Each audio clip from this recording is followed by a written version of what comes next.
The moment I stepped into the courtroom, the air felt heavier than any verdict could ever be. Conversations halted mid-sentence, as though my presence interrupted a script everyone else had memorized. My mother's eyes met mine briefly, then rolled with deliberate disgust, the kind reserved for unwanted guests, not a child she once raised. My father didn't offer a single glance. He studied the floor tiles like they held the answer to his shame. Even the lawyers exchanged curious looks, sensing a tension deeper than legal conflict. I wasn't there accused of theft, violence, or fraud. My crime was existing outside the narrative they created. In that instant, I learned something painful.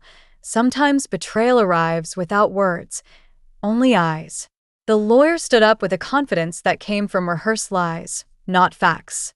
He presented thick folders filled with charts and statements that erased years of sweat I poured into the family business. My siblings sat behind him, nodding like a choir trained to harmonize deceit. According to them, I had never attended meetings, signed documents, or contributed a single dollar. Each false claim felt like a brick laid carefully to wall me out of my own legacy. When the judge asked for proof of my involvement, the silence from my family was chilling. I realized they didn't want justice. They wanted ownership. Not of assets, but of the story. And in their version, I didn't exist. The invitation arrived unexpectedly, decorated with polite words hiding sharp intentions. I walked into a perfectly arranged dining room, but the smiles were too tight, the atmosphere too calculated. My mother asked about my finances, as though she were a banker auditing a stranger. My siblings exchanged glances every time I answered, as if confirming predictions. My father commented on my choices, not out of concern, but disappointment disguised as advice. The roast chicken on my plate tasted like preparation, not hospitality. By dessert, I felt more dissected than welcomed. I left with the illusion of family shattered. That night wasn't dinner, it was reconnaissance. They weren't feeding me. They were gathering evidence for a future attack I didn't yet see coming. 3 weeks later, a courier handed me a sealed envelope with my parents' signature. Inside was a legal document colder than winter steel. My name appeared only once, next to a statement declaring I had willingly forfeited any claim to family assets. The house I helped renovate, the company I helped shape, the investments I funded, all reassigned without me. They turned my existence into a footnote. My supposed independence wasn't a choice. It was a sentence they wrote without my voice. The paper didn't remove my rights. It rewrote my identity. I stood there holding proof that in my family, love was conditional, loyalty negotiable, and blood merely ink that could be crossed out with one signature. Just when I thought the courtroom had swallowed my truth, someone I barely recognized stood up. A former employee, soft-spoken, visibly nervous, walked to the stand. He spoke of nights I stayed late repairing shelves, weekends I covered salaries when the business account was empty, and customers I brought in when everyone else was absent.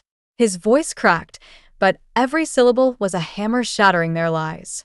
My siblings shifted uncomfortably. My mother's face drained of color. My father clenched his jaw so hard I thought it might snap.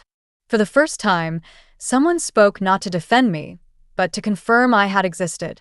His testimony didn't just expose the truth. It rewired the entire narrative. The judge leaned back, fingertips pressed together, studying the documents as if reading between invisible lines. She didn't raise her voice or lecture anyone.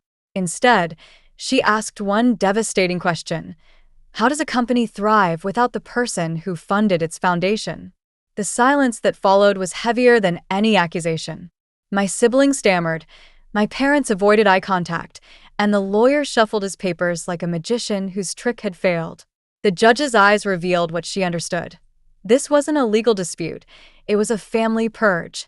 She saw the envy, the fear, the coordinated attempt to erase me. Her calm tone did what my words never could. It turned the spotlight onto them. When the judge announced her decision, the room exhaled. My rights were restored, assets returned, and legal erasure reversed. But the verdict didn't just correct history, it exposed character. The judge highlighted intentional omissions, manipulation of documents, and emotional coercion. My mother cried without tears, the kind reserved for those sorry they were caught, not wrong. My father's stare remained glued to the floor, as if losing control of the narrative was more painful than losing me. I expected satisfaction, but what settled in my chest was grief. Winning the case didn't repair the fracture. It confirmed it. Justice can return property, but it cannot return people. As I gathered my documents, their voices finally rose. Not an apology, but panic. My mother called my name with a desperation she never felt for my pain. My father extended a trembling hand, not to hold me, but to hold on to the story slipping away. I paused at the courtroom door, not out of hesitation, but closure. I realized I didn't belong where love was transactional and loyalty required proof. When the door shut behind me, it didn't sound like loss, it sounded like release. I didn't leave a family that abandoned me. I walked away from strangers who once shared my last name.